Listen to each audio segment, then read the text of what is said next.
Greetings, Christ the King family, and welcome to our Monday devotion.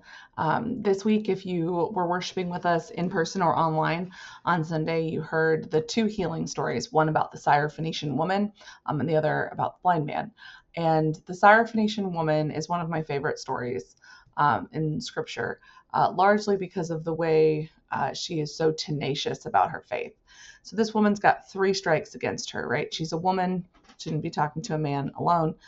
She's a Gentile, so she shouldn't be going up to Jesus, who is a Jewish teacher.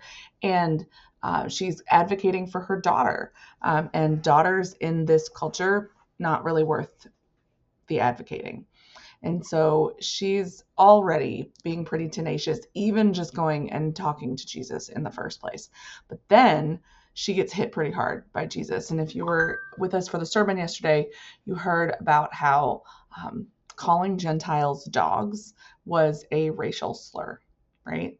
And we don't know why Jesus responded this way, whether it was to provoke her, to test her, or what it was.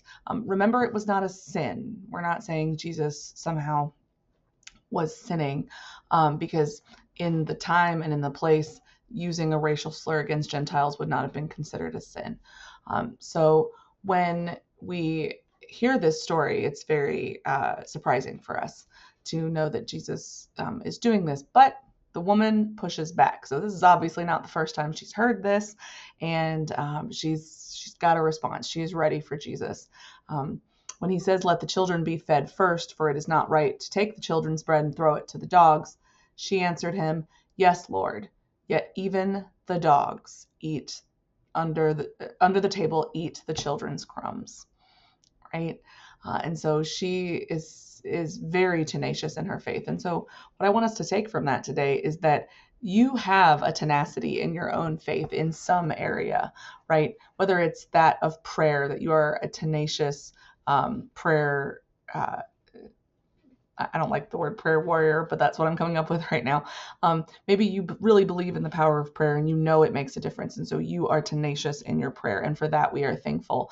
Maybe you are tenacious in the area of food insecurity and you want to make sure everybody has enough to eat. So you work with groups like Feed My Starving Children or neighborhood cooperative ministries, groups that are trying to address food insecurity. And for that tenacity, we are thankful. And maybe you want to work in areas of housing, and making sure everyone has access to housing with groups like Family Promise that we're heading back into a relationship with. And for that tenacity, we are thankful. In whatever area of your faith that you are tenacious, like the Syrophoenician woman, know that the Lord that you approach in that tenacity is not only a loving, caring God that heals the woman's daughter, but is a God who listens. Right?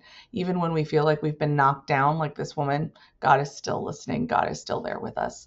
And so that is my prayer for us today, and that you keep being tenacious in your faith in whatever area you feel called.